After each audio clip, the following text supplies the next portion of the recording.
Agora, a gente tem que dar um passo adiante para constatar que o legislador quis fazer, nesse momento, a partir do Código de 2015, foi também atribuir a aptidão de dar embasamento a uma execução de título judicial, ou seja, dar base para um cumprimento de sentença, atribuir essa aptidão também às sentenças que não contenham comando algum condenatório e que, no entanto, contém um reconhecimento de exigibilidade de obrigação. Ora, o que vem a ser reconhecimento de exigibilidade de obrigação? Uma sentença declaratória, uma sentença que atende a um pedido declaratório. Alguém pediu que se reconhecesse a existência de uma obrigação líquida, certa e exigível. Essa é a ideia, ou certa e exigível. A liquidez é uma outra questão para ser examinada. O juiz julga procedente esse pedido e se atém ao que foi pedido. Há uma correspondência, uma congruência entre pedido e sentença. E, portanto, ao julgar procedente, ele só declara que há uma obrigação certa e exigível. Não faz mais do que isso. No entanto, a lei diz que isso vai gerar execução. Se isso vai gerar execução, a classificação teórica nos leva a dizer que aqui nós temos condenação.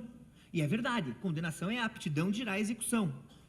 Agora, de onde vem essa condenação? De onde vem essa eficácia? É uma eficácia principal dessa sentença? Não. O efeito principal aqui é declaratório. O juiz acolheu um pedido declaratório, a correspondência disso é declarar alguma coisa. No caso, a exigibilidade de uma obrigação. Não é um efeito acessório. A lei não mandou o juiz adicionar aqui uma condenação. Não precisa haver condenação e não deve haver condenação nesse caso. Não é como a condenação em honorários, condenação em verbas de sucumbência. Não, aqui a eficácia é um pouco diferente. A lei imputa ela mesma essa eficácia a esse tipo de sentença.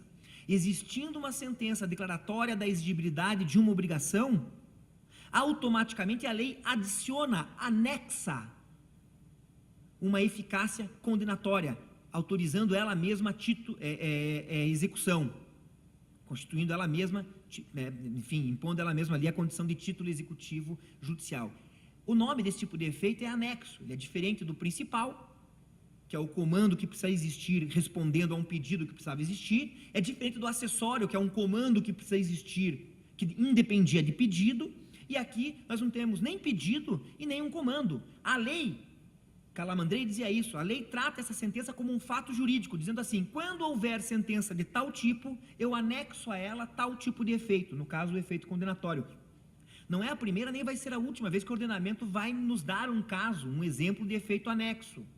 A atribuição de força de título executivo civil para a sentença condenatória penal é um efeito anexo. A lei que vem e diz, o juiz penal não precisa condenar ao ressarcimento dos danos, isso deriva automaticamente do ordenamento. A autorização para que sentenças condenatórias possam ser inscritas na matrícula do imóvel, constituindo hipoteca judiciária, enfim, a constituição de hipoteca judiciária é um efeito anexo da sentença civil condenatória, ou da sentença condenatória em geral. Independe de pedido da parte, independe de pronunciamento do juiz. O juiz não precisa dizer na sentença que está determinando isso. Sobre esses ditos efeitos anexos, como esses dois exemplos que eu dei, e como a força executiva, a força condenatória da sentença que declara a exigibilidade de obrigação, enfim, sobre efeitos anexos, o professor Egas Muniz de Aragão dizia algo mais ou menos no seguinte sentido. Esse efeito não advém de um comando sentencial. O comando, nesse caso, é desnecessário, o efeito existirá mesmo não existindo um pronunciamento do juiz. Aliás, dizia ele também, um pronunciamento do juiz sobre tal efeito é supérfluo, é despiciendo, não precisaria existir. Se existir é redundante, porque isso provém, eu insisto, da lei.